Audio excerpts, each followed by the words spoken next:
Folks, Ellie Little here with TA Today, and today I want to bring you another update on that uranium.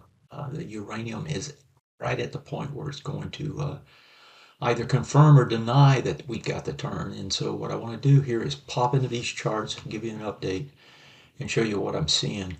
I've been doing these technical updates for, it's got to be 2 plus 3 years probably on uranium itself. And if you remember, if you recall, let me pop this over. Somewhere back here, I had talked about on this bump up that then came back down and broke.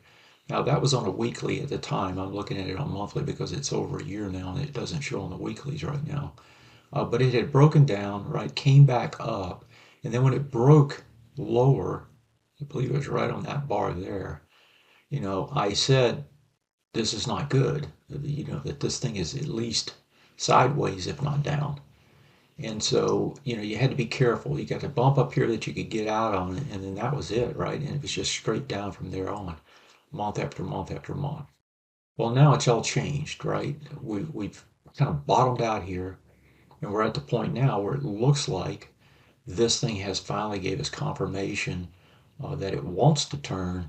Now we just need to see it turn. So let's zero in here. Here's your swing point low.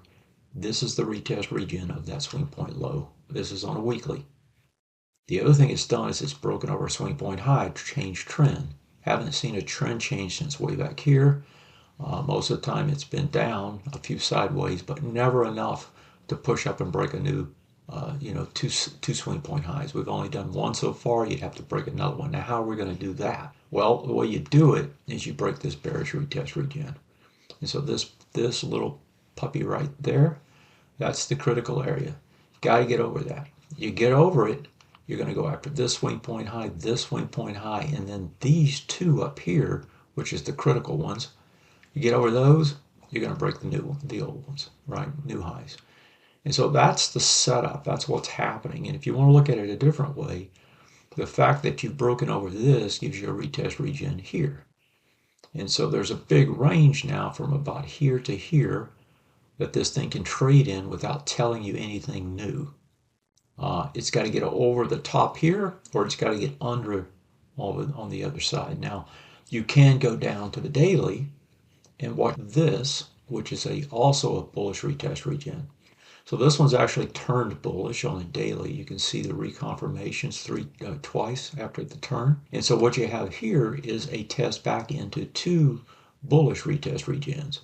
And so you want to see it hold over that one, which is 2085. As long as it does that, and especially if it does that, and then you see it turn, you're going to get a regeneration.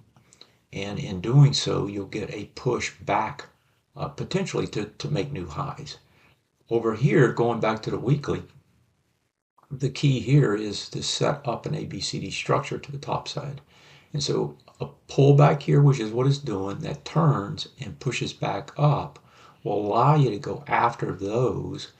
And believe me, if you break this one, your trend turns bullish and everything changes.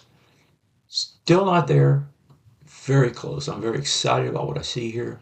I think that whether you look at the URNM and the stocks themselves, whether you look at individual stocks, they're all pretty much set up this way.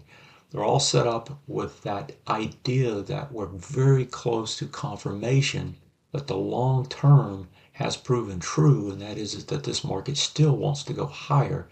It just took a long hiatus before it got there.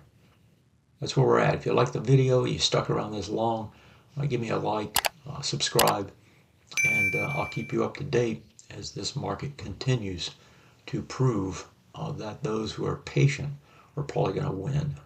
Take care.